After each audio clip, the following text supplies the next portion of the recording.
నమస్తే welcome to city 24/7 top debate. నేను Suresh. Kilo నెయ్యి 432 రూపాయల 96 పైసలకి టెండర్ కోట్ చేసినటువంటి కంపెనీ 428 రూపాయలకి సరఫరా చేయమన్నా కుదరదని చెప్పిన అదే కంపెనీ 4 నెలలకే మనసు మార్చుకుని 320 రూపాయలకే సరఫరా చేస్తే ఎవరికైనా అనుమానం రాకమానదు. తిరుమలకు నెయ్యి సరఫరా చేసిన ఏఆర్ డైరీ ఇదే పని చేసింది. తను కోరుకున్న ధర కంటే 108 రూపాయలు తగ్గించుకుని మరీ లడ్డూ కోసం వాడే నెయ్యిని సరఫరా చేసింది. ఈ పాయింటే ఇప్పుడు అందరి సందేహాలకు కారణమైంది. అంతేకాదు, ఇతర రాష్ట్రాల నుంచి నెయ్యి సరఫరా చేసే కంపెనీల కోసం వైసీపీ హయాంలో నిబంధనలను మార్చేయడంపై కూడా టీడీపీ ప్రశ్నలు సంధిస్తోంది. నెయ్యి టెండర్లు తక్కువ రేటుకి ఒప్పుకోవడం, నిబంధనలను మార్చడం వెనుక ఎవరి ప్రయోజనాలు ఉన్నాయని ప్రశ్నిస్తోంది. ఇక మరోవైపు సినీ తారలపై మంత్రి కొండా సురేఖ చేసిన వ్యాఖ్యల దుమారం ఇంకా కొనసాగుతోంది. రఘునందన్ రావు వేసిన దండ దగ్గర మొదలైనటువంటి వివాదం సురేఖ కన్నీటికి కారణమవడం, ఆమె ఆగ్రహం టాలీవుడ్ని తాకడం, సినీ ప్రముఖులంతా సీరియస్గా రియాక్ట్ కావడంతో ఆమె దిగొచ్చారు. సమంత అక్కినేని ఫ్యామిలీకి క్షమాపణ చెప్పారు. అనుకోకుండా చేసిన వ్యాఖ్యలను ఉపసంహరించుకుంటున్నానని చెప్పుకొచ్చారు. ఈలోగానే కొండా సురేఖకు కేటీఆర్ లీగల్ నోటీసులు పంపించడం, అయినా ఆయన విషయంలో మాత్రం తాను వెనక్కి తగ్గేదే లేదని సురేఖ స్పష్టం చేయడం, మంత్రి క్షమాపణలు చెప్పిన తర్వాత కూడా నాగార్జున పరువు నష్టం దావా వేయడంతో ఈ ఎపిసోడ్ ఆసక్తికరంగా మారింది. ఈ అంశాలపై ఈరోజు డిబేట్లో పార్టిసిపేట్ చేస్తున్నారు TDP state women general secretary doctor Kannati Varalakshmi గారు. నమస్తే అండి. అలాగే కాంగ్రెస్ నుంచి షేక్ బాజీ గారు. నమస్తే సార్. అలాగే ప్రముఖ విశ్లేషకులు సీనియర్ జర్నలిస్ట్ లక్ష్మణ్ గారు కూడా జాయిన్ అవుతారు. మరి కాసేపట్లో జనసేన పార్టీ ప్రతినిధులు కూడా జాయిన్ అవుతారు. బాజీ గారు, I will start off with you straight away. ఈ కల్తీ నెయ్యి లడ్డూలో వాడారో లేదో తెలియదు, కానీ కల్తీ నెయ్యి వ్యవహారం తిరుమలలో జరిగినటువంటి అనేక అవకతవకలతో పాటుగా ప్రధానంగా ఈ కల్తీ నెయ్యి వ్యవహారం సీరియస్ అయిన ఇది ఉంది. అలాగే సుప్రీంకోర్టు దాకా కూడా ఎక్కింది. యాక్చువల్గా ఈరోజు టేకప్ చేయాలి. కేంద్ర ప్రభుత్వం యొక్క నిర్ణయం ఇంకా తీసుకోకపోవడంతో రేపటి వరకు టైం అడిగినట్లుగా Tushar Mehta, solicitor general from central government, రేపటి వరకు టైం అడగడంతో రేపటికి వాయిదా వేశారు. సో అంటే ఇప్పుడు ఈ అంశాన్ని ఎవరు ఇన్వెస్టిగేట్ చేయాలనే దాని మీద అందుగురించే మనం ఇక్కడ స్టేట్ గవర్నమెంట్ కూడా కూటమి ప్రభుత్వం సిట్ ప్రక్రియ ఏదైతే ఇన్వెస్టిగేషన్ని ఒక 3 రోజుల పాటు చేసిన తర్వాత ఎప్పుడైతే సుప్రీంకోర్టు కొన్ని వ్యాఖ్యలు చేసిన నేపథ్యంలో ఇది అవసరమైతే సెంట్రల్ ఏజెన్సీ నుంచి దర్యాప్తు జరిగే అవకాశం ఉంది, లేదంటే కనుక ఒక independent committee or body set up by the supreme court investigate చేసే అవకాశం ఉంది. కాబట్టి అప్పటి వరకు దీన్ని హోల్డ్లో పెడదామని చెప్పేసి సిట్ దర్యాప్తుని అయితే ప్రస్తుతానికి ఆపిన విషయం మనకు తెలిసింది. ఇకపోతే ఏఆర్ డైరీకి సంబంధించి ఖచ్చితంగా నెయ్యిలో కల్తీ జరిగిందనడానికి రోజుకొక ఇన్ఫర్మేషన్ బయటకు వస్తుంది. లేటెస్ట్గా టీడీపీకి సంబంధించి 2 నాయకులు with evidence, with reports, documental ఎవిడెన్స్తో బయట పెట్టారు కాబట్టి మనం డిబేట్కి తీసుకున్నాం. అలా కాకుండా ఏదో మాట వరుసకో లేకపోతే నోటి మాటగా ఆరోపణలు చేస్తే రాజకీయ ఆరోపణలుగా పెద్దగా పరిగణన తీసుకోవాల్సిన అవసరం లేదు. ఇంత జరిగిన తర్వాత ఎవ్రీథింగ్ షుడ్ బి డాక్యుమెంటెడ్ కాబట్టి వాళ్ళు కూడా విత్ డాక్యుమెంట్స్ వచ్చారు. మనం కూడా అనేక సార్లు గతంలో చర్చించాం. ఈరోజు కొత్తగా బయటకు వచ్చింది ఏంటంటే గతంలో గత 5 సంవత్సరాలుగా ఏ కంపెనీలు ఎంతెంత సరఫరా చేసినాయి, అవి పర్ కేజీ అంతవరకు కోట్ చేసిన అనే డీటెయిల్స్తో పాటుగా ఈరోజు టీడీపీ సంబంధించినటువంటి వాళ్ళు బయట పెట్టడం జరిగింది. దానిలో ఏదైతే ఇప్పుడు ఆరోపణలు వినపడుతున్నాయో ఏఆర్ డైరీకి సంబంధించినటువంటి నెయ్యి, దాంట్లో అడల్ట్రేషన్, అది కూడా యానిమల్ ఫ్యాట్, ఫారిన్ ఫ్యాట్ కలిసిందనేది ప్రధానమైన ఆరోపణ. ఇప్పుడు ఆల్రెడీ ఏఆర్ డైరీకి సంబంధించినటువంటి ఎండి ఆర్ ఓనర్ ముందస్తుగా కూడా బెయిల్కి అప్లై చేసుకున్నటువంటి పరిస్థితి. అది కూడా వాయిదా పడింది. హైకోర్టు మెట్లెక్కాడు అతను కూడా. ఈ పరిస్థితిలో ఏఆర్ డైరీకి కెపాసిటీ అసలు పర్ మంత్ రిక్వైర్డ్ 1000 టన్నులు సరఫరా చేసే కెపాసిటీ లేదు, నెలకు 16 టన్స్ మాత్రమే, 1000 ఎక్కడ 16 ఎక్కడ. ఇది మళ్ళీ రాజకీయపరమైన ఆరోపణ కాదు, with evidence. Technical committee decide చేసింది. ఇది టెక్నికల్ కమిటీ చెప్పిన తర్వాత కూడా, ఈ నామ్స్ ఉన్న తర్వాత కూడా ఏఆర్ డైరీకి, అది కూడా అదే ఏఆర్ డైరీ ఒక 4 నెలల క్రితం 432 రూపాయలకి తక్కువగా నేను సరఫరా చేయలేనటువంటి అన్న కంపెనీ జస్ట్ 4 మంత్స్లో పర్ కేజీ 320 రూపాయలకి ఇస్తానని చెప్పేసి టెండర్ దక్కించుకోవటం. ఏది? కెపాసిటీ లేనటువంటి ఏఆర్ డైరీ. ఇక్కడే క్లియర్గా అడల్టరేషన్ జరగడానికి అవకాశం ఉందని చెప్పేసి వాళ్ళు ఆరోపిస్తున్నారు. మీ అబ్జర్వేషన్ సార్? ముందుగా సురేష్ గారు, మీకు అట్లాగే మన ఛానల్ సిటీ ఛానల్ వీక్షకులకి, ప్యానెల్లో పాల్గొన్న పెద్దలందరికీ కూడా నా హృదయపూర్వక నమస్కారాలు, శుభ సాయంత్రం. మనం ఇంతకు ముందు కూడా చర్చించుకున్నాం. ఏంటంటే దీంట్లో చాలా పెద్ద ఎత్తున గోల్మాల్ జరిగింది. ఏదైతే ఈ ఏఆర్ డైరీ దిండిగల్ ఏదైతే ఉందో, ముందుగా వాళ్ళు రిజెక్ట్ చేశారు కదండి, 432 రూపాయల చిల్లర దానికి రిజెక్ట్ చేశారు. అదంతా అయితే కానీ మేము ఇవ్వలేమనేది. ఆ స్టాండ్ వరకు అయితే కరెక్ట్ గానే వాళ్ళు చేశారు. దాని తర్వాత ఏం జరిగిందంటే, అనేక ఈ పొలిటికల్ ఇంటర్ఫిరెన్స్ ఏదైతే బోర్డులో ఉన్న డైరెక్టర్స్ కానివ్వండి, లేకపోతే బోర్డు నాయకత్వం వహిస్తున్న వాళ్ళు కానివ్వండి, ఇన్ఫ్లుయెన్స్ ఖచ్చితంగా చేశారు. ఇన్ఫ్లుయెన్స్ చేసి దాంట్లో పెద్ద ఎత్తున మామూలు పర్వం ఏదో కొనసాగి, మళ్ళీ వాళ్ళ చేతే ఈ టెండర్ ని యాక్సెప్టబుల్ చేయించుకోవడం అనేది జరిగింది అనేది ఇక క్లియర్ కట్ గా అర్థమవుతుంది. ఈ ఏఆర్ డైరీ చేసింది ఏంటంటే, ఈ తన దగ్గర సామర్థ్యత లేదు, తన కెపాసిటీ లేదు. అందుకని సైడ్ గా ఇతరితర చిన్న చితక డైరీలు దగ్గర నుంచి సబ్ కాంట్రాక్ట్ తీసుకొని వాళ్ళ దగ్గర నుంచి వాళ్ళ దగ్గర కనెక్ట్ చేసి ప్రొక్యూర్ చేసి తిరుమల తిరుపతి దేవస్థానానికి సరఫరా చేయడం స్టార్ట్ చేసింది. ఇక్కడే టోటల్ గా అడల్టరేషన్ జరిగిన దానికి చాలా ఛాన్స్ ఉంది. అదే విధంగా మనం నమ్మాలి తప్పకుండా. ఎందుకంటే మనం ఇక్కడ ఒక చిన్న అంశాన్ని కూడా మనం మాట్లాడుకోవాలి. మన నమ్మడం కాదు, ఎన్డీడీబీ రిపోర్ట్ ఇచ్చింది కదా, ఎన్డీడీబీ రిపోర్ట్ లోనే వచ్చింది కదా ఎవిడెంట్ గా. అవునండి. బోలో బాబా వైష్ణవి డైరీ అనేది అది రెగ్యులర్ సరఫరాదారు. అలాగే బోలే బాబా అనే ఒక డైరీ సంస్థ 260 రూపాయలకి ఏఆర్ డైరీకి నెయ్యి సరఫరా చేసినట్టుగా కూడా డాక్యుమెంటల్ ఎవిడెన్సెస్ వచ్చినాయి బయటికి. 260 రూపాయలకి అక్కడ కరెక్ట్ చేసుకొని తిరుమల తిరుపతి దేవస్థానానికి 360 రూపాయలకి సరఫరా చేయడం జరిగింది. ఇది యథార్థం. ఇది ఈ రెండే కాదండి, రమారని 8 నుంచి 10కి పైగా చిన్న చితక డైరీల దగ్గర ప్రొక్యూర్ చేసి సరఫరా చేసే కార్యక్రమానికి అది ఒక బిజినెస్ గా, లాభసాటి బిజినెస్ గా ఏఆర్ డైరీ సంస్థ కార్యక్రమాన్ని కొనసాగించింది. అందులో భాగంగానే దాంట్లోనే కొంత శాతం ముడుపులు ఇవ్వటం, ఎవరైతే దీనికి సపోర్ట్ చేసి వీళ్ళకి టెండర్ రావడానికి మొత్తం ఒక స్క్రీన్ ప్లే రచించారో వాళ్ళకి కొంత శాతం వాటాలు వెళ్ళటం, ఇవన్నీ కూడా జరిగినాయి అని చెప్పేసి దానికి క్లియర్ కట్ గా ఇప్పుడు మనకి స్పష్టం అవుతా ఉంది. ఇంకొక మాట కూడా నేను చెప్తానండి. ఈవేళ ఆగ్మార్క్ నెయ్యి, ఆగ్మార్క్ అన్నది అత్యంత స్టాండర్డైజ్డ్ సంస్థ. ఆగ్మార్క్ అంటే అది దాంట్లో కొంతవరకు దాదాపు దాంట్లో కల్తీ లేదు, శుద్ధమైంది అనేది మనం నమ్ముతాం. ఆగ్మార్క్ అన్నది, ఆగ్మార్క్ ఇట్ సెల్ఫ్ నెయ్యిని 570 రూపాయలు ఆగ్మార్క్ తో సరఫరా చేసే నెయ్యి, 570 రూపాయలు శుద్ధమైన నెయ్యి అని చెప్పేసి మార్కెట్ లో సరఫరా జరుగుతుంది హోల్సేల్. అటువంటిది అప్పుడు ఈ 320 రూపాయలకో 260 రూపాయలకో ఏ రకంగా సరఫరా చేయగలుగుతారు? ఇది ఒక $1 మిలియన్ క్వశ్చన్. ఇక్కడే నేను కొంత అధ్యయనం చేశాను. ఆ అధ్యయనం చేసిన ఇన్ఫర్మేషన్ కూడా ఈ సందర్భంగా నేను మీకు మన టీవీ ముఖంగా చెప్పదలిచాను. అదేంటంటే, మన భారతదేశం పాల ఉత్పత్తుల్లో కానివ్వండి, పాల పొడి ఉత్పత్తిలో ముఖ్యంగా ఆవు పాల ఉత్పత్తుల్లో కూడా అగ్రస్థానంలో ఉందండి ప్రపంచంలో. అయితే మనకు యాక్చువల్ గా దిగుమతి చేసుకోవాల్సిన అవసరం లేదు. మన దేశంలో ఉత్పత్తి మనమే ఎగుమతి చేస్తున్నాం. దాదాపు రమారమి 68,000 టన్నుల చిల్లర మనం వేరే వేరే దేశాలకి పాల పొడి పాల ఉత్పత్తుల్ని మనం ఎగుమతి చేస్తున్నాం. ఈ నేపథ్యంలో ఆశ్చర్యకరమైన వార్త ఏంటంటే, మనము పెద్ద ఎత్తున విదేశాల నుంచి, యూరోపియన్ కంట్రీస్ నుంచి పాల పొడిని దిగుమతి కూడా చేసుకుంటున్నాం అవసరం లేనప్పటికీ కూడా.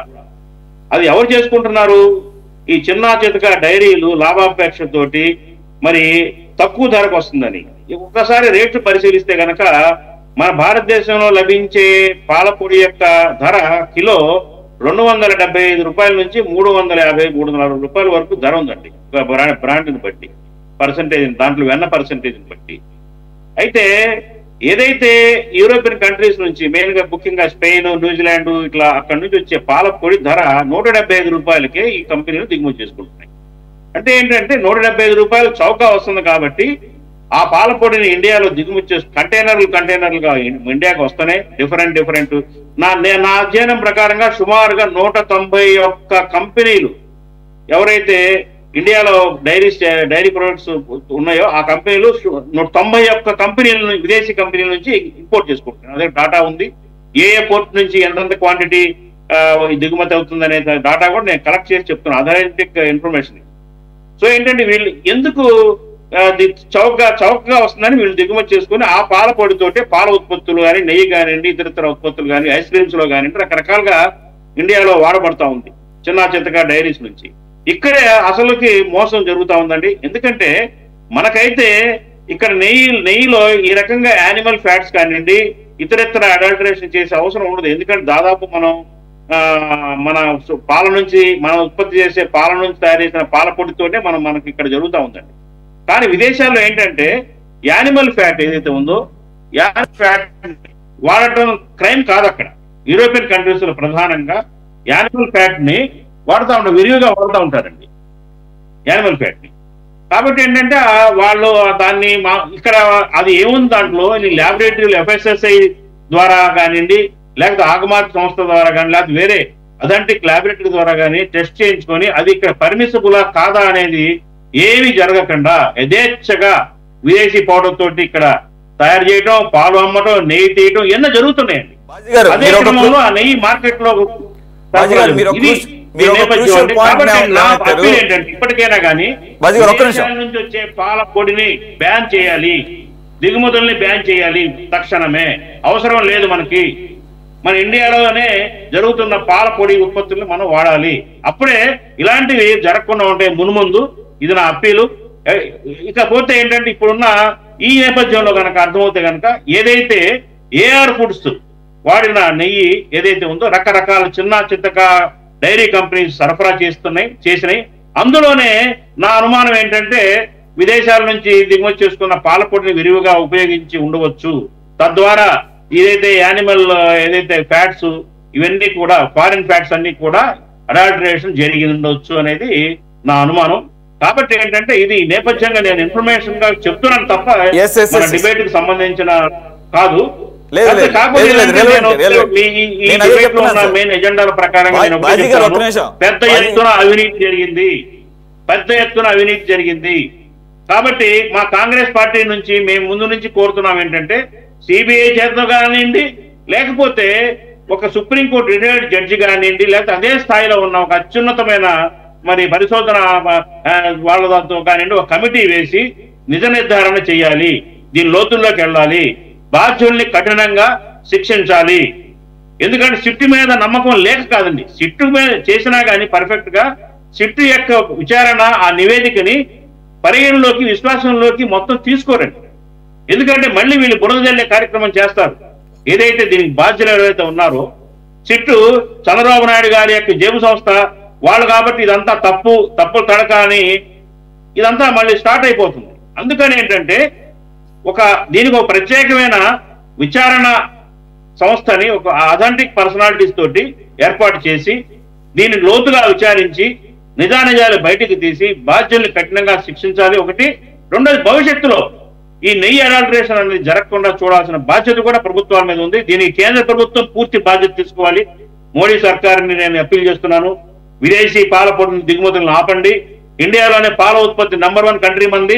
ఇక్కడ వాటినే ఉపయోగించమనండి, ఇంకా అభివృద్ధి చేయమనండి. అట్లాగే తిరుమల తిరుపతి దేవస్థానానికి కూడా ఒక సొంత ప్రతిపత్తిని ఏర్పాటు చేసుకోవాలి. ల్యాబొరేటరీ కానివ్వండి, సొంత గోశాల కానివ్వండి, లేకపోతే మొత్తం ఏదైతే ఇన్ఫ్రాస్ట్రక్చర్ అవసరమైన మొత్తం ఇన్ఫ్రాస్ట్రక్చర్ పెట్టుకునే కెపాసిటీ దేవస్థానానికి నిధులకి ఏం కొరత లేదు. కాబట్టి ఏంటంటే మున్ముందు ఇది పెద్ద అపచారం. ఎందుకంటే ఈవేళ సురేష్ గారు ఇవాళ ఎంత మనం మార్చినా కానీ నెయ్యి నందిని నుంచి తీసుకొని సరఫరా చేస్తున్నా కానీ తిరుపతి లడ్డు అనగానే ఒక రకమైన మనసులో ఒక ఆందోళన, ఇదేంటి కల్తీ ఎలా ఉందో అని ఒక ఆందోళన వల్ల భక్తులకు కానివ్వండి ఎవరికైనా తిరుపతి తిరుమలకి దర్శించిన స్వామివారి లడ్డు తినే ఆ రకంగా ఒక నిమిషం కెన్ హియర్ మీ బాజీ గారు, ఈ వివాదం స్టార్ట్ అయ్యి ఇప్పటికే 2 వీక్స్ అయింది. అయినా కూడా ఫస్ట్ 1 వీక్ ఫస్ట్ 3-4 డేస్లోనే అంతకుముందు కన్నా ఎక్కువ లడ్డూలు తయారవుతున్నాయి, అంతకన్నా ఎక్కువ లడ్డూలు భక్తులు తీసుకుంటున్నారు. సో మీరు అన్నది కొంత ఇది ఉన్నా కానీ లిమిటెడ్ పర్సన్స్కి లిమిటెడ్ పీపుల్కి, ఎందుకంటే మీరు కొన్ని రెలవెంట్ పాయింట్స్ మీరు రెలవెంట్ కాదంటున్నారు కానీ చాలా రెలవెంట్ పాయింట్స్ నేను అదే చెప్తుంది. యూరోపియన్ కంట్రీస్లో మతపరమైనటువంటి రెస్ట్రిక్షన్స్ ఈ ఫుడ్ విషయంలో అడల్ట్రేషన్ అనేది దాని గురించి పెద్దగా లేవు. అంటే అందరికీ అని కాదు, నేను subject to correction. When compare to Hindu follow countries కానీ లేదా ఇస్లాం ఫాలోయింగ్ అయ్యే కంట్రీస్ కానీ, ఇప్పుడు ఫర్ ఎగ్జాంపుల్ ఇస్లాంకి వచ్చేసరికి Pig related pork prohibited, they don't even think of it. So కాబట్టి ఇప్పుడు తిరుమలకు వెళ్లే వాళ్ళల్లో ముస్లిమ్స్ కూడా బాగానే వెళుతుంటారు, కాబట్టి మీరు అన్నట్లుగా కొంత సంశయం వచ్చే అవకాశం ఉంది.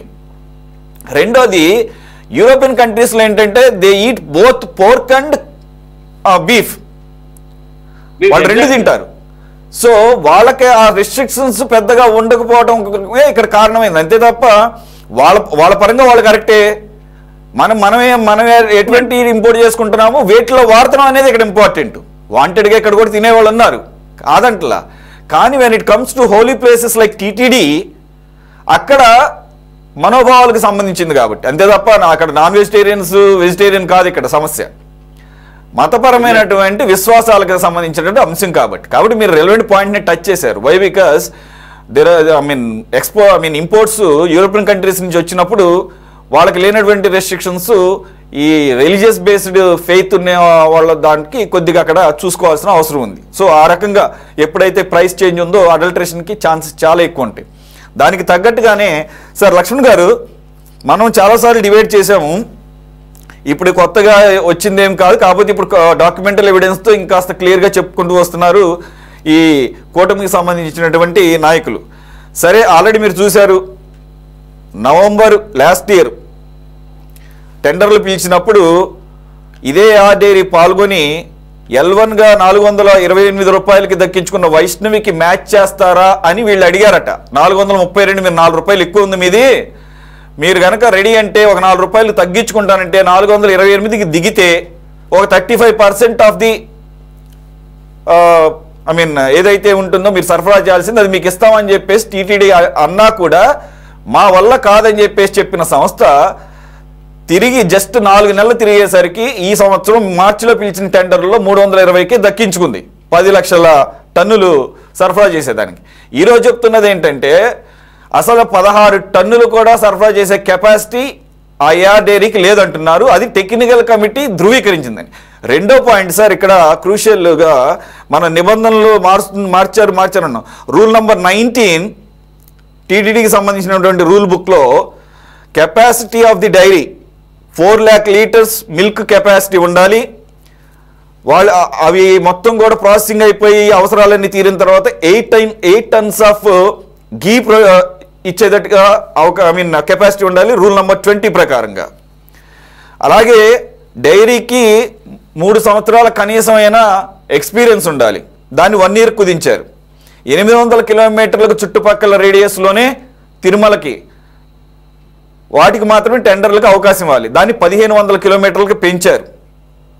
ఇవన్నీ చూసినప్పుడు అవకాశం ఉంది, అవకాశం కాదు క్లియర్గా తెలుస్తుంది. 4 నెలల్లో వాళ్ళు 100 రూపాయలకు పైన తగ్గించుకున్నారు, వాళ్ళ కెపాసిటీ లేకుండా కూడా ఇచ్చారు అనేదాన్ని ఎలా చూడాలి సార్? ఇది ఇప్పుడు ఇవన్నీ కూడా సుప్రీంకోర్టు పరిగణలోకి తీసుకునే అవకాశం ఉంటుంది కదా, ఖచ్చితంగా గవర్నమెంట్ అవన్నీ పెడుతుందేమో అక్కడ ఆబ్వియస్గా.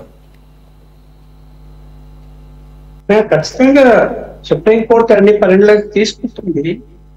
కాకపోతే ఏంటంటే కోర్టు ఇప్పుడు సుప్రీంకోర్టు తను నిర్ణయం తీసుకునేటువంటి అవకాశాలు ఎక్కువగా కేంద్ర దర్యాప్తు సంస్థకు అప్పగించే అవకాశాలు కనిపిస్తుంది. అది జరిగితే ఇంకా అనేక అంశాలు వాళ్ళు వెలికి తీస్తారు. నీకు తెలుస్తారు. తెలవకుండా అంటే దాన్ని అసలు ముందు ఎందుకు నియమ నిబంధనలు మార్చారు? ఇప్పుడు చెప్తున్నది ఏమిటి? టెండర్ లో కేవలం కొంతమంది పాల్గొంటున్నారు, సిండికేట్ అవుతున్నారు. విస్తృత స్థాయిలో అందరూ పాల్గొనేటువంటి అవకాశం కల్పిస్తే బాగుంటుంది. ఈ యొక్క మోనోపలి పోతుంది, రేటు కూడా తక్కువ వస్తుంది అని చెప్పి మార్చారు అని కొంత వాళ్ళ వైఎస్ఆర్సీపీ సంబంధించిన వాదన వస్తున్నప్పుడు మనకి ఇప్పుడు ఇవన్నీ ఇవన్నీ రూల్స్ రెగ్యులేషన్స్ మార్చడాలు, తర్వాత మీరు అన్నట్టు అంతకుముందు అతను టెండర్ లో పాల్గొన్నా కూడా బాబు కాస్త తగ్గించుకొని ఇవ్వరా అంటే నేను ఇవ్వనని చెప్పినోడు ఇవాళ అతనికి టెండర్ వచ్చే విధంగా ఈ నియమ నిబంధనలు మార్చినట్టు అతనితో ఏదో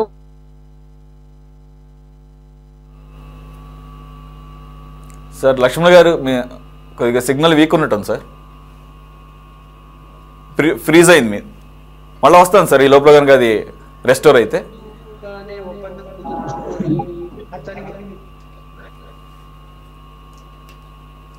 రైట్ వరలక్ష్మి గారు.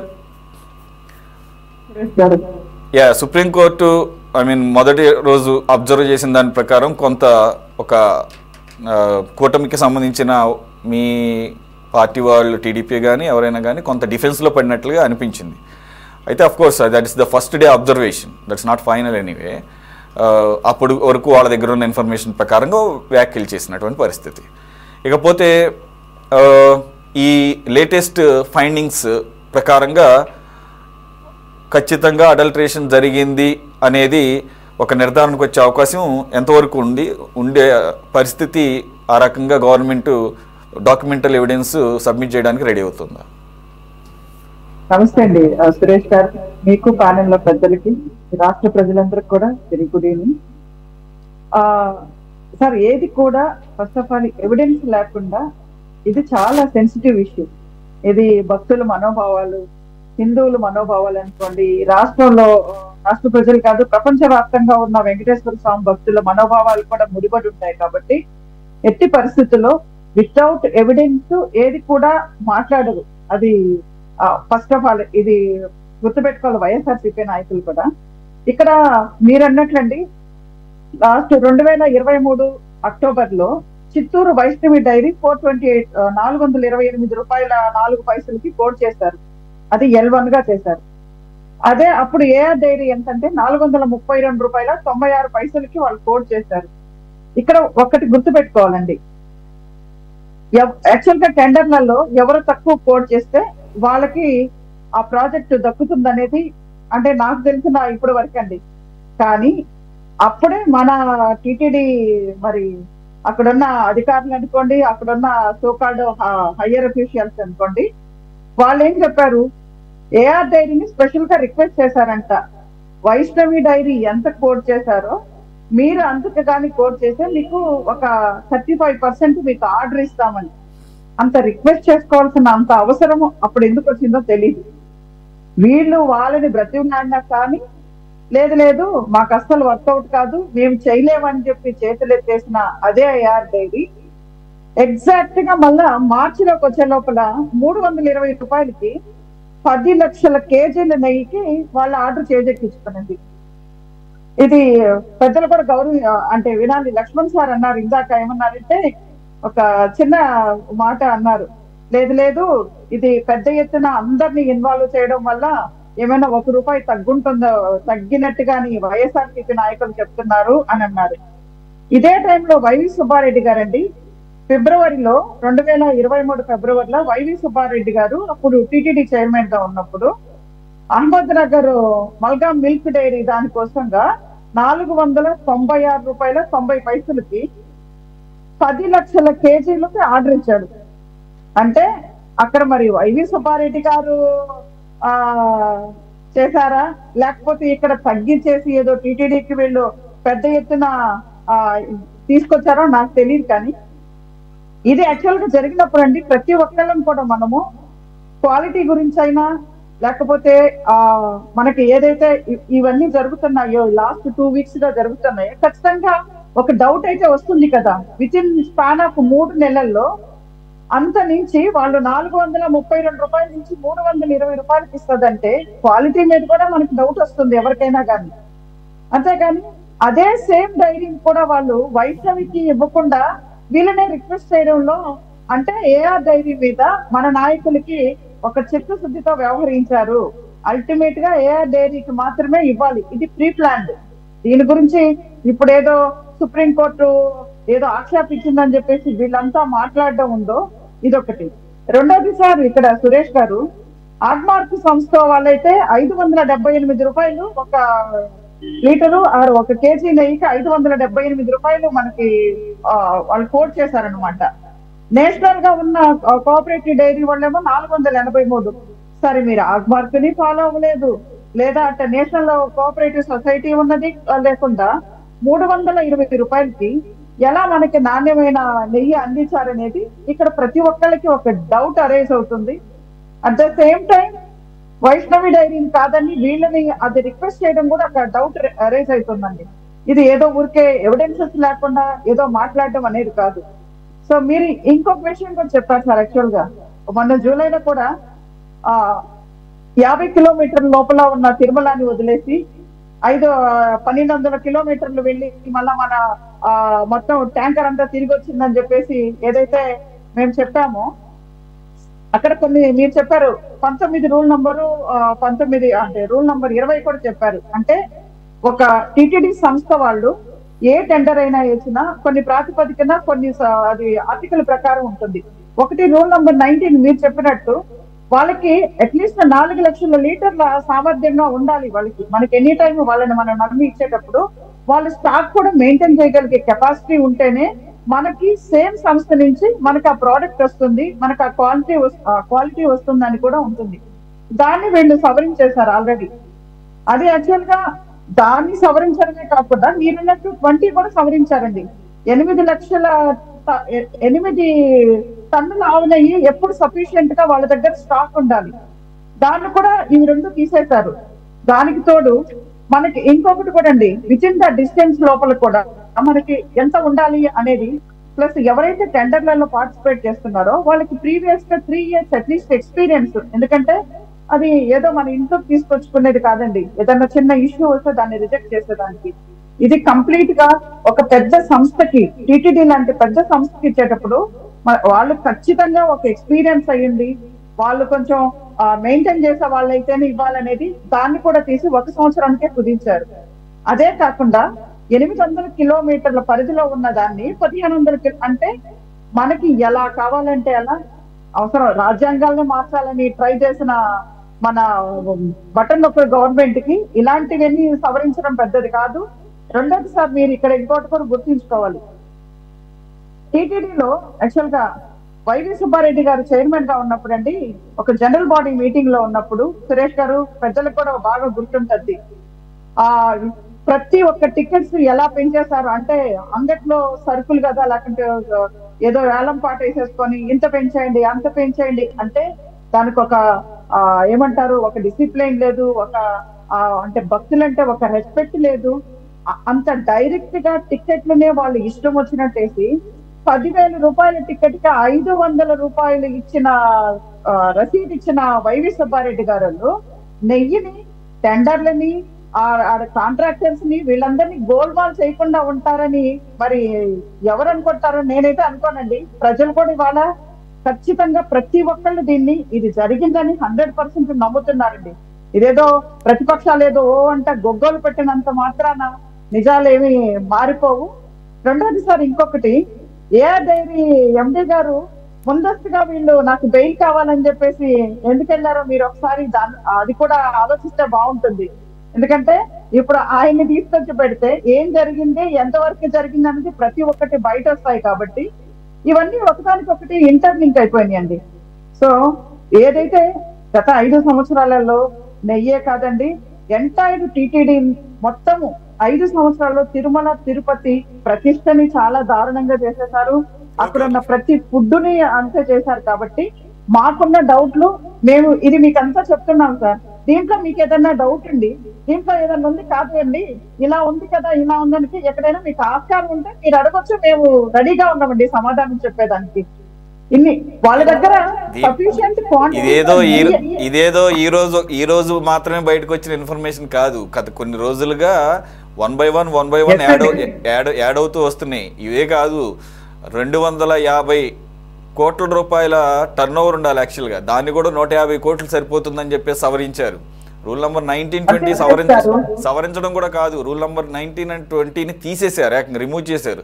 కాబట్టి ఈ రకమైనటువంటి ఉన్నప్పుడు టీటీడీ బోర్డు అంటే టీటీడీ బోర్డు ఎలా పడితే అలాగ రూల్స్ మార్చేస్తే సరిపోతుందా? మరి అది ఇప్పుడు మీరు ఈ గవర్నమెంట్ చేంజ్ అయింది కాబట్టి బయటకు వచ్చినాయి. ఒకవేళ గవర్నమెంట్ అదే కంటిన్యూ అయితే ఏంటి పరిస్థితి?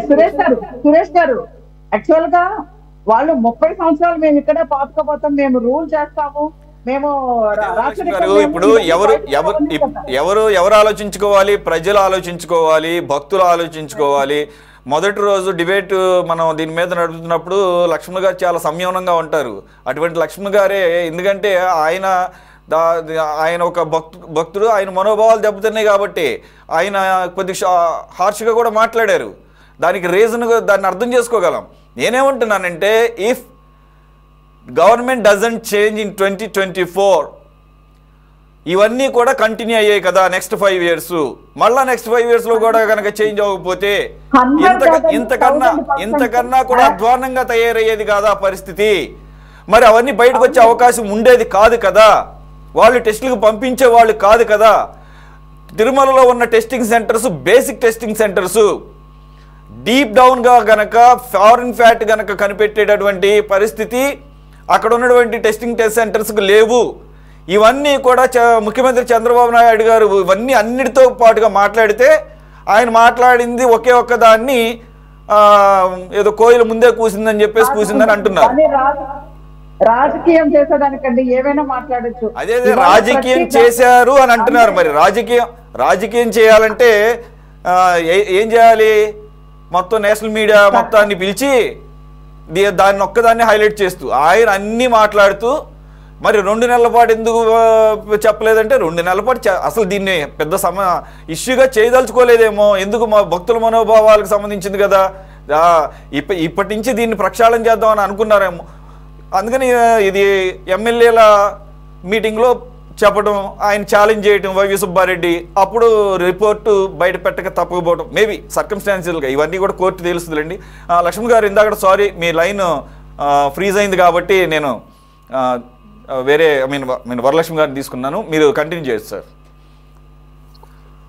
ఒకవేళ గవర్నమెంట్ కనుక చేంజ్ అవ్వకపోతే పరిస్థితి ఏంటి సార్? అంటే ఇక ఇది అనమాట, చేంజ్ కాకుండా అలాగే కొనసాగేది. ఆ అంశాలు బయటకు వచ్చేటివే కాదు. ఇప్పుడు వాళ్ళు ఏం చేస్తారు, ఒకవేళ మీరు అన్నట్టు లోకల్ గా అక్కడ టెస్ట్ చేస్తారు అనుకోండి, నాణ్యతలో తేడా వచ్చింది అనుకోండి, వెనక్కి పంపించేస్తారు కదా. మళ్ళీ ఎన్డీడీపీకి పంపించి టెస్టులు చేపించి వాని మీద యాక్షన్ తీసుకోవాలా అనేటువంటి ఆలోచనే వాళ్ళకి రాదు. అప్పటికే గత ప్రభుత్వంలో కూడా వెనక్కి ట్యాంకర్లు పంపామని వాళ్ళే చెప్తున్నారు కదా, నాణ్యత సరిగా లేదని. అంటే సర్దుబాటు ధోరణితో పనిచేసుకుంటున్నారు వాళ్ళు. ఇప్పుడు ఈ ప్రభుత్వము బయట పెట్టిన తర్వాత ఇది ఒక నెయ్యి విషయంలోనే జరిగిందా, ఇతర ఏవైతే సరఫరా చేస్తున్నారో దేవస్థానానికి, మరి వాటి విషయంలో ఏం జరుగుతున్నది, వాటి విషయంలో కల్తీ జరగలేదా, వాటి విషయంలో నాణ్యత పాటిస్తున్నారా లేదా? ఇప్పుడు ఎలా ఉంటాయంటే, కాంట్రాక్టర్లు ఇక్కడ ఏ వ్యవస్థలో అయినా కూడా, ఇప్పుడు ఇరిగేషన్ ప్రాజెక్ట్ నడుస్తుంటాయి, దానికి 1,00,000 టన్నుల సిమెంట్ వాడాలని నియమ నిబంధనలో ఉంటది. 10 లారీలు సిమెంట్ అక్కడ డంప్ చేస్తే 20 లారీలు డంప్ చేసినట్టు రికార్డు సృష్టించేస్తారు. ఆ 10 వాడతారు, ఆ 10 డబ్బులు మిగిలిపోయా అంటే ఎగ్జామ్. అలాగే ఇక్కడ సరఫరా చేసేటువంటి ఏ వస్తువులైనా కూడా క్వాంటిటీ రికార్డులు ఒక విధంగా చూపించి ఇక్కడ ఇంకో విధంగా ఉండే అవకాశాలు కూడా ఉంటాయి. ఇప్పుడు అందులో లడ్డూలో బాదం పప్పులు ఇవన్నీ కలపాలి, ఎంత క్వాంటిటీ కలపాలి, అంతే కలిపారా, తక్కువ కలిపారా? సో ఇవన్నీ బయటికి రావాల్సినటువంటి అవసరం ఉంది. అంటే ఎందుకు చెప్తున్నానంటే తర్వాత ఎట్టి పరిస్థితుల్లో కూడా మళ్ళీ ఇలాంటిది జరగడానికి అవకాశం లేకుండా ఈ ప్రభుత్వం చేయగలగాలి. ఎందుకు అంశాలు బయటకు వచ్చాయి కాబట్టి. ఇప్పుడు చాలా ఆరోపణలు ఉన్నాయి టీటీడీ చైర్మన్ల మీద కానీ బోర్డుల మీద కానీ. ఇప్పటి నుంచి కాదు, చాలా కాలం నుంచి. ఒక వైఎస్ఆర్సీపీ ప్రభుత్వ హయాంలోనే అని నేను చెప్పడం లేదు, గత ప్రభుత్వాల హయాంలో కూడా జరిగాయి అని. నాకు తెలిసిన ఒక టీటీడీ బోర్డు సభ్యుడు కనీసం 50 కోట్లు సంపాదించుంటాడు. ఎందుకు? ఆయన మార్కెటింగ్ కమిటీలో సభ్యుడు, అంటే పర్చేజింగ్ కమిటీలో సభ్యుడు. ఎలా సంపాదించాడు మరి? ఇక్కడ కమిటీలు కూడా ఏర్పాటు చేస్తారు. బోర్డు ఏం చేస్తుందంటే పర్చేజ్ కమిటీ ఒకటి, నిర్వహణ కమిటీ అని అట్లా. ఆ కమిటీ ఆమోదిస్తేనే ఆ టెండర్ యాక్సెప్ట్ చేస్తుంది బోర్డు. అలాగే ఆ వస్తువులు నాణ్యత చూసి ఆ కమిటీ ఎస్ అంటేనే బోర్డు తర్వాత నిర్ణయాలు తీసుకుంటాడు. అందువల్ల ఏంటి, కాంట్రాక్టర్లు ఇళ్ళ కాడికి పోయి అయ్యా బాబు ఇదిగో మేము సంచులు ఇస్తున్నాం తీసుకో, నువ్వేం మాట్లాడకు, ఓకే చెయ్యి అని చెప్తుంటారు. ఇప్పుడు ఇక్కడ కాంట్రాక్టరు బోర్డు మెంబర్లు అందరు కుమ్మక్కైతే అధికారులు గారా వాళ్ళు కూడా అవుతారు. వాళ్ళు అవుతారే కదా ఈ వ్యవహారం అంతా నడుస్తుంది. అందువలన ఇక్కడ ఎవరిని ఇక్కడ మినహాయింపు ఉండకూడదు. నిజంగా ప్రక్షాళన జరగాలి అంటే ప్రభుత్వము చిత్తశుద్ధితో, ఒకవేళ రాష్ట్ర ప్రభుత్వ దర్యాప్తు చేయడంలో ఇబ్బందికరమైన పరిస్థితుల్లో, లేకపోతే అన్ని దర్యాప్తు చేస్తారో చెయ్యరో, కఠిన చర్యలు తీసుకోవాలంటే రియాక్షన్స్ ఏమైనా ఉంటాయో ఏం ఆలోచించుకున్నా కేంద్ర దర్యాప్తు సంస్థకు అప్పగిస్తే వాళ్ళు నిగ్గు తేల్చి తీరుతారు. కాబట్టి ఇక్కడ కేంద్రంలో ఉన్నది కూడా ఎన్డీఏ కూటమి ప్రభుత్వమే కాబట్టి సరే కోర్టు ఇప్పుడు ఏం చెప్తుందో తెలియదు. రేపు చెప్తుందా, మరి జడ్జిమెంట్ మళ్ళీ వాయిదా వేస్తుందా, ఎప్పుడు చెప్తుందో అన్నది. కాస్త మనం కోర్టు యొక్క ప్రొసీడింగ్స్ గమనిస్తే కేంద్రం దర్యాప్తు సంస్థలతో ఎందుకు విచారణ చేయించకూడదు అనే అభిప్రాయంలో ఉన్నదని అర్థమైనప్పుడు వాళ్ళు ఆ నిర్ణయాలు తీసుకునే అవకాశాలు కూడా ఎక్కువ ఉంటాయి. అందువల్ల ఒక్క లడ్డూలు కల్తీ, నెయ్యి కల్తీ ఇలాంటి విషయమే కాకుండా మిగతా వస్తువుల సరఫరాల్లో కూడా కల్తీలు జరిగాయా, రేట్లు ఎక్కువ పెట్టారా, అసలు సరఫరా చేస్తున్నటువంటి ఎంత కెపాసిటీ ఉందో అంత కెపాసిటీ చేశారా, తక్కువ కెపాసిటీ చేశారా, వాటి వినియోగంలో ఏమైనా మోసాలు జరుగుతున్నాయా అంటే తక్కువ వినియోగించి ఎక్కువ వినియోగించినట్టు రికార్డులో రాసేస్తారు. ఇవన్నీ ఎప్పటి నుంచో చూస్తున్నాం. ఇవన్నీ ప్రతి డిపార్ట్మెంట్ లో కూడా ఈ పర్చేసింగ్ లో ఇలాంటి గోల్మాల్ని జరుగుతూ ఉన్నది. అందువలన ఇక్కడ ఎవరిని వదిలిపెట్టాల్సిన అవసరం లేదు. ఎందుకు? అది యొక్క పవిత్రమైనటువంటి దేవాలయము, ప్రపంచవ్యాప్తంగా భక్తులు ఉన్నారు. సో అందరి మనోభావాలు చూడవలసిన బాధ్యత ప్రభుత్వం మీద ఉంది. కాపాడాలి అంటే ఖచ్చితంగా ప్రభుత్వానికి చిత్తశుద్ధి ఉండాలి. చిత్తశుద్ధి ఉండాలి అంటే అన్నిట్లో ఉండాలి. ఇప్పుడు బోర్డు ఇంకా వేయలే, ఇప్పుడు నవరాత్రి ఉత్సవాలు వచ్చాయి, ఇప్పుడు వేయలేరు, ఇంకా అయిపోయిన తర్వాత వేస్తారంట. వేసుంటే బాగుండేది, ముందు వేయలేదు. ఎందుకు నేను బోర్డు మెంబర్ గురించి ఒక ఎగ్జాంపుల్ చెప్పాను. చైర్మన్లు, ఇప్పుడు బోర్డు మెంబరే అలా చేసి ఉంటే చైర్మన్లు ఎంత చేసి ఉంటారు ఇంకా. కాబట్టి రాబోయేటువంటి బోర్డులు అయినా మీరు నీతి నిజాయితీ పరులు, దైవభక్తి ఉన్నటువంటి వాళ్ళతో వేస్తారా, వెయ్యరా? వెయ్యండి. ఈడీ కేసులో రైడ్ అయిన వాళ్ళు, లేకపోతే పారిశ్రామికవేత్తల మీద బ్యాంక్ కేసులు నడుస్తూ ఉంటూ మోసాలు చేసినటువంటి వ్యక్తులు, అలాగే మీ రాజకీయ నిరుద్యోగులకి పోస్టింగ్లు ఇవ్వండి. ఇవి మానుకోవాలి కదా.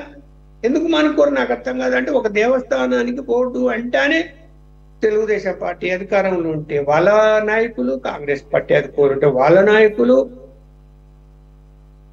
వైఎస్ఆర్సీపీ అధికారులు వాళ్ళ నాయకులతో నింపాలా? ఎక్కడైనా ఉంది అక్కడ ఆ విధంగా చేయాలని? ఒక ధర్మ సాంప్రదాయాలను పాటించిన వాళ్ళు మీరు హిందూ సంస్థల్ని పీఠాధిపతి మఠాధిపతులను సలహాలు తీసుకొని మంచి వ్యక్తులతో వేసి పరిపాలన చేస్తే అలాంటి అవకాశం జరిగే అవకాశం ఉండదు. కక్కుర్తి పడరు.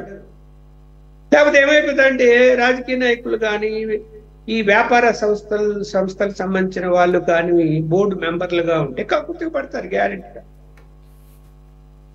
ఇప్పుడు గత ప్రభుత్వంలో తప్పులు చేశాడు అతను బోర్డు మెంబర్ గా పెట్టారని ఈ ప్రభుత్వం విమర్శించి మళ్ళీ ఈ ప్రభుత్వం అధికారంలోకి వస్తూనే అంటే ప్రతిపక్షంలో ఉంటే అధికారంలోకి వస్తూనే ఆ తప్పులు చేసిన వాడినే మళ్ళీ బోర్డు మెంబర్ గా పెట్టారు కదా గతంలో. మరి ఏం చెప్పాలి దానికి మనం? చెప్పండి, ఇక్కడ ఏం మాట్లాడుతున్నారు, ఏం చేయబోతున్నారు? రోజుకు 1,00,000 మంది దర్శించుకునేటువంటి ఆ యొక్క పవిత్రమైనటువంటి ఆలయ పవిత్రత కాపాడడానికి నేనన్నది మొత్తం బోర్డు మెంబర్లని అక్కడ పనిచేసేటువంటి కింది స్థాయి ఉద్యోగుల దగ్గర నుంచి అధికారుల వరకు అవినీతి లేకుండా చేయగలిగారు. ఎందుకు చేయలేకపోతారు? ఏమైనా తక్కువ శాలరీస్ ఉన్నాయా వాళ్ళకి ఏమైనా ఫెసిలిటీస్ లేకుండా ఉన్నాయా? అన్ని ఉన్నాయి. కానీ చూస్తున్నాం కదా ఏం జరుగుతుందో. లోపల నేను ప్రత్యక్షంగా చూస్తే ఒకటి చెప్పేస్తాను. లోపల మంగళ వాయిద్యాలు అక్కడ దర్శనం అయిపోయిన తర్వాత మనం బయటకు వస్తూనే అక్కడ కూర్చోవడానికి ఒక ప్లేస్ ఉంటుంది. అక్కడ పైన ఆ అరుగు అంటాం మనం, అక్కడ కూర్చొని ఉంటారు మంగళ వాయిద్యాలు వాయిస్తారు. మనం అక్కడికి అలా చూద్దామని అక్కడి నుంచి మన కదిలి వెళ్ళాలి. అక్కడికి వెళ్తూనే చేతులు చాపుతాం. పవిత్రమైనటువంటి మళ్ళా టెంపుల్ బయట కాదు, టెంపుల్ లోపల గర్భగుడి పక్కన. అంటే అధికారులకు ఆ దృశ్యాలు కనపడవా? సీసీ కెమెరాలు లేవా? వాళ్ళు ఏం చేస్తున్నారో తెలీదా? అంటే చిత్తశుద్ధి లేని అధికారులు అక్కడ ఉంటున్నారని దాని అర్థం. వాళ్ళకి ఏమైనా జీతాలు తక్కువ, వాళ్ళకి ఏమైనా వసతులు తక్కువ? ఎందుకు అడుగుతారండి అక్కడ? చేతులు తప్పుతారండి అక్కడ ఆలయం లోపల? ఏమైనా బిచ్చగాల? సరిపోగా సార్, ఒక తరం కాదు కదా, ఒక 10 తరాలు, ఒక 10 తరాలకు సరిపడా ఇప్పుడే సంపాదించేసేయాలి కదా సార్. చైర్మన్ కళ్ళు కనపడవా? అదే సార్. మళ్ళీ ఇంకోటి ఏంది, సినిమా యాక్టర్లు వస్తారు. నేను సినిమా యాక్టర్లు తప్పుగా అనటంలే, సినిమా యాక్టర్లు వస్తారు, లేదా సీరియల్ యాక్టర్లు వస్తారు. వాళ్ళు వెనుకబడి లోపల సిబ్బంది బయటికి వస్తారు.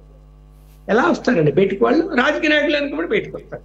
అవును, వాళ్ళు వెనకబడి నడుచుకుంటూ పోయి వాళ్ళు డబ్బులు వేసి జోలు పెట్టుకొని లోపలికి పోతారు. మళ్ళీ అంటే ఆయన కెమెరా మనం టీవీ ఛానల్లోనే చూస్తున్నాము. వాళ్ళు వెనకబడి పోయేది ఒక సిబ్బంది ఆలయం లోపల పనిచేసేటువంటి వాళ్ళు అక్కడ డ్యూటీలు వదిలేసి ఈ యొక్క విఐపీలు వెనకబడి సెలబ్రిటీలు వెనకబడి వెంటబడి బయటకు వచ్చి ఆ కెమెరాల్లో కూడా వాళ్ళకు కనిపిస్తూ ఉంటారు. వాళ్ళు ఎవరని, ఎందుకు బయటికి పోతారని ఎవరైనా ప్రశ్నించినారా? వాళ్ళ మీద చర్యలు తీసుకున్నారా? వాళ్ళతో పాటు ఎందుకు బయటకు వచ్చారు వాళ్ళు అలాగే సిబ్బంది? ఇవన్నీ ప్రశ్నించేవాళ్ళు. అసలు మీడియా పాయింట్ భక్తి అంటే భక్తి కూడా లేదు, భయం అంతకన్నా లేదు. రెండుకి మీకు సంపాదనకు వచ్చేసరికి శాలరీలు అలవెన్స్లు అవి అసలు మనకేం సరిపోవి. మనం తినడానికి మనకి ఒక తరం కాదు, ఒక 10-50 తరాలకు సరిపడా ఇప్పుడే సంపాదించేసుకోవాలి. ఏదో డబ్బులు ప్రింటింగ్ ఏదో ఆగిపోయి ఏదో కరువు వస్తున్నట్టు, డబ్బులు ఇంకా దొరకమన్నట్టు, సంపాదించుకోవడానికి అవకాశం ఉండనట్టు. రైట్ సార్, మీరు కొన్ని క్రూషియల్ పాయింట్స్ లేవనెత్తారు. అది మరి ప్రక్షాళనలో భాగంగా ఇవన్నీ జరుగుతాయి లేదా మళ్ళీ యథామామూలు చూడాలి. ఇప్పుడే జాయిన్ అయ్యారు విఠల్ గారు బీజేపీ నుంచి. థ్యాంక్స్ ఫర్ జాయినింగ్ విఠల్ గారు. సార్, ఏఆర్ డైరీకి సంబంధించి డాక్యుమెంటల్ ఎవిడెన్స్తో ఈరోజు టీడీపీకి సంబంధించిన కొంతమంది నాయకులు బయటపెట్టడం జరిగింది. అందు గురించి మనం డిస్కషన్ తీసుకున్నాం, కానీ జనరల్గా ఏదో నోటి మాటగా చెప్తే తీసుకునే అవకాశం ఉండేది కాదు. టెక్నికల్ కమిటీ ఈ సోకాల్డ్ ఏఆర్ డైరీకి పర్ మంత్ 1000 టన్నులు సప్లై చేసే కెపాసిటీ లేదు, రిక్వైర్డ్ కెపాసిటీ ఇది 16 టన్నులు మాత్రమే ఉందని టీడీపీ అంటాం కాదు, టీటీడీ టెక్నికల్ కమిటీ చెప్పినటువంటి దాన్ని కూడా పక్కన పెట్టి ఏకంగా ఈ సంవత్సరం మార్చిలో టెండర్లను పిలిచి మేలో కట్టబెట్టారు ఏఆర్ డైరీకి టోటల్గా 10 లక్షల టన్నులు ఇచ్చేటట్టుగా. మరి ఈ కెపాసిటీ లేని పరిస్థితుల్లో మరి అతను ఎలా సరఫరా చేస్తారు? ఖచ్చితంగా బయట నుంచి ప్రొక్యూర్ చేసుకోవాల్సిందే. ఆ ప్రొక్యూర్మెంట్ మరి టీటీడీ స్టాండర్డ్స్కి దగ్గరగా ఉంటుందా, మ్యాచ్ అవుతుందా, టెస్ట్ చేయడానికి సరైన సదుపాయాలు టీటీడీలో లేవు ప్రస్తుతానికి. అంటే ఒక స్థాయి వరకు మాత్రమే టెస్ట్ చేయగలరు.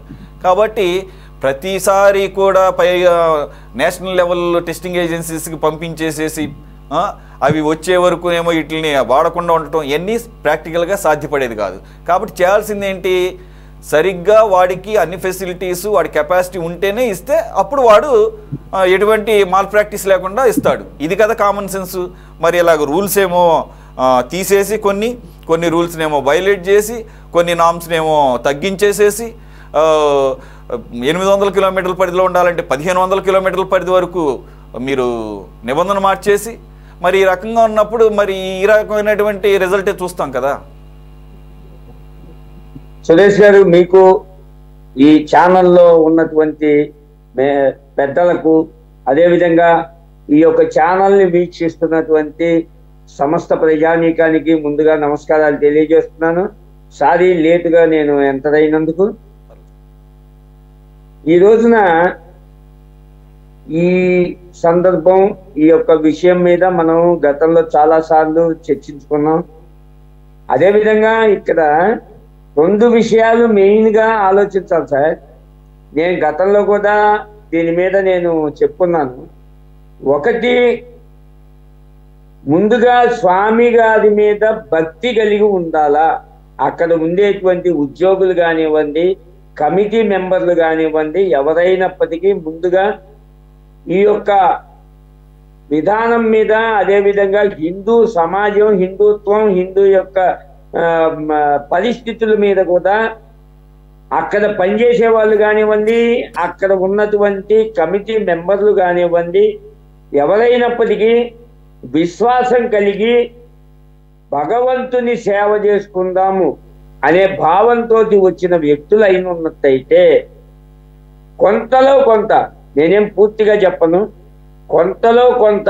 కారణం ఎందుకు చెప్తున్నానయ్యా అంటే, ఈ రోజున మనం కొన్ని విషయాలు నిక్కచ్చిగా మాట్లాడుకోవాల్సిన సందర్భంగా ఏర్పడితే, ఈ రోజు నాకు ఇవ్వమంటే టీటీ బోర్డు మెంబర్ ఇస్తారా? ఇవ్వరు. ఎందుకని ఇవ్వరా అంటే దానికి కొన్ని రిస్ట్రిక్షన్స్. ఆ రిస్ట్రిక్షన్స్ని ఓవర్లుక్ చేసి నేను పోయే స్థాయి నాకు లేదు కాబట్టి నాకు ఇవ్వరు. ఆ స్థాయి ఉన్న వాళ్ళకి ఉన్నటువంటి పాసిబిలిటీస్ ఏమున్నాయో మన అందరికీ తెలుసు.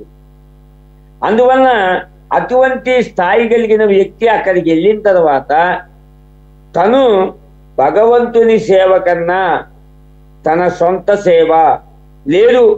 అతను నిజాయితీ పరుడే, కానీ తనేం చేస్తాడే అంటే హోదా కోసం కనుక తీసుకున్నట్లయితే కేవలం తను పాత్రధారి మాత్రమే, సూత్రధారి తన వెనకాల ఇంకెవరో ఉంటారు. అంటే నేను చెప్పేది ఒక వార్డు, అది టీటీడీ బోర్డు సభ్యుల గురించి చెప్తున్నా ప్రస్తుతానికి. మన లక్ష్మణ్ గారు చెప్పినట్లుగా ఉద్యోగస్తుల్ని తీసుకుందాం.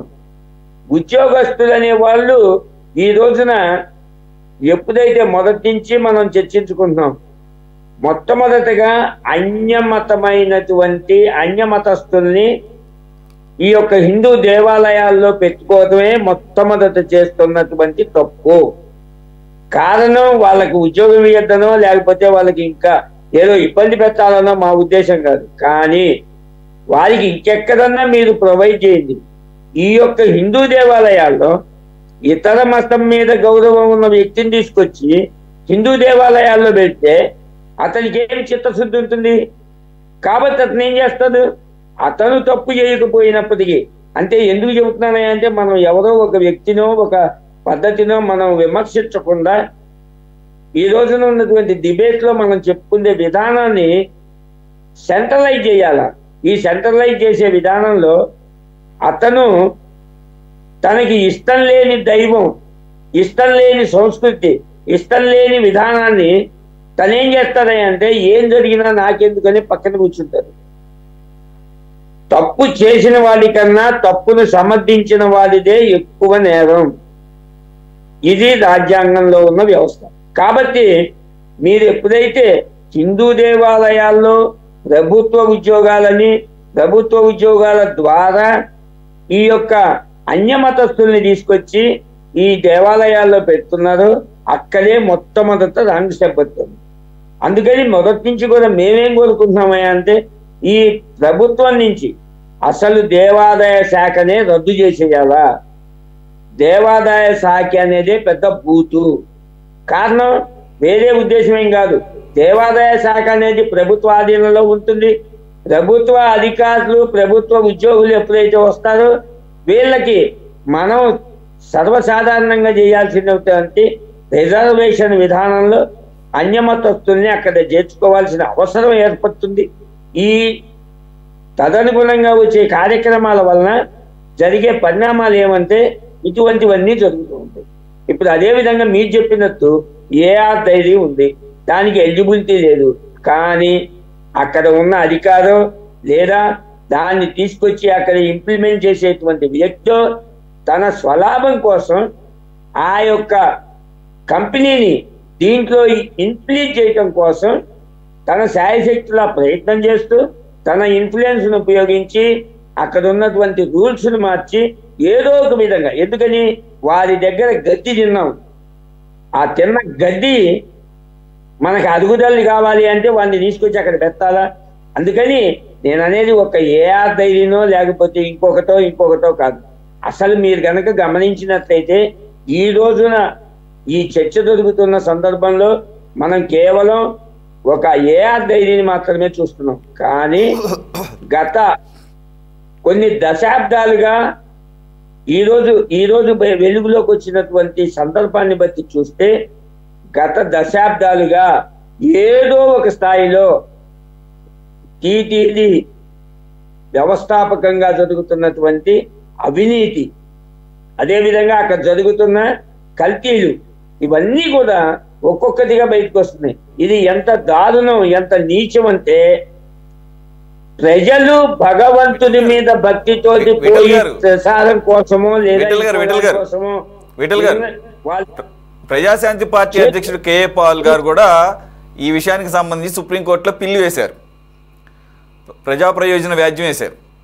ఆయన దాంట్లో ఏమని డిమాండ్ చేశారంటే, లేదా కేంద్రానికి రికమెండ్ చేయమన్నారంటే, అసలు టీటీడీని వాటికన్ సిటీ లాగా ఒక ఇండిపెండెంట్ స్టేట్ లాగా ఎందుకు ఉంచకూడదు, కుదిరితే యూనియన్ టెరిటరీగా ఉంచడానికి అవకాశం ఎందుకు లేదు, జస్ట్ 700 చిల్లర పాపులేషన్ ఉన్న వాటికన్ సిటీని ఏకంగా ఒక దేశంగా, ఇటలీ లోపల ఉంటుంది అది, ఇటలీ దేశంలోనే ఇంకొక దేశం వాటికన్ సిటీ అని వాళ్ళు పెట్టుకున్నప్పుడు తిరుమలని ఎందుకని వాటికన్ సిటీ లాగా ఇండిపెండెంట్ చేయకూడదు అనేది కూడా ఆయన పిల్లి వేశాడు. ఆయనేమి హిందూ మత బోధకుడు కాదు, ఆయన కాకపోవచ్చు, కానీ కొంత రీజనబుల్ గానే అనిపించింది. మరి అదే ఆ రకమైనటువంటి ప్రతిపాదన చేస్తే ఉన్న కేంద్రం సానుకూలంగా వెళ్ళే అవకాశం ఉందా? మేము యాజ్ ఏ హిందూగా మేమైతే ఏం కోరుకుంటున్నామంటే, ఆయన చెప్పినటువంటి వాటికన్ సిటీ చెయ్యకపోతే పాయా, కనీసం దేవాలయాలని స్వయం ప్రతిపత్తి కలిగిన ఒక దేవాలయంగా సంస్థగా గుర్తించి ఈ యొక్క ఎండోమెంట్ ఏదైతే ఉన్నదో దాన్ని రద్దు చేసి ప్రభుత్వ ఆధీనం నుంచి బయటికి తీసుకొస్తే కనీసంలో కనీసం. కాకపోతే మేమేం కోరుకుంటున్నామంటే ప్రభుత్వం అజమాయిషీ కావాలా. అజమాయిషీ అంటే ఎట్లా? కంట్రోలింగ్. అఫ్ కోర్స్ వాళ్ళ దగ్గర నుంచి ఆడిటింగ్ కానీ మిగతా వ్యవహారాలు కానీ ప్రభుత్వం పర్యవేక్షించాలి తప్ప ప్రభుత్వమే దాంతో ఇన్వాల్వ్ అయ్యేటువంటి వ్యవస్థ నుంచి బయటకు వస్తే కనీసం కొంతలో కొంత ఎక్కడో ఒక చోట ఈ యొక్క దేవాలయ వ్యవస్థ, హిందువుల మనోభావాలు, హిందువులకు ఉన్నటువంటి ఆ నమ్మకాన్ని, విశ్వాసాన్ని కొంతైనా నిలబెట్టగలుగుతారేమో అనేది మా యొక్క విశ్వాసం. దీన్ని మరి ఎప్పటికి సాధ్యమవుతుందో తెలియదు, కానీ భగవంతుడి దయ వల్ల ఇది ఎట్లాగూ ఒక సబ్జెక్టుగా బయలుదేరింది కాబట్టి రేపు జరగబోయే సుప్రీంకోర్టు యొక్క విచారణలో అయినా దీన్ని ఏమన్నా ఒక పాయింట్గా, అంటే గతంలోనే సుబ్రహ్మణ్య స్వామి గారు, ఈ కేసు కాదండి, గతంలోనే సుబ్రహ్మణ్య స్వామి గారు హిందూ దేవాలయాలని ప్రభుత్వం నుంచి బయటికి తీసేయాలా అని చెప్పనని ఒక ప్రతిపాదన కూడా కోర్టులో పెట్టున్నారు.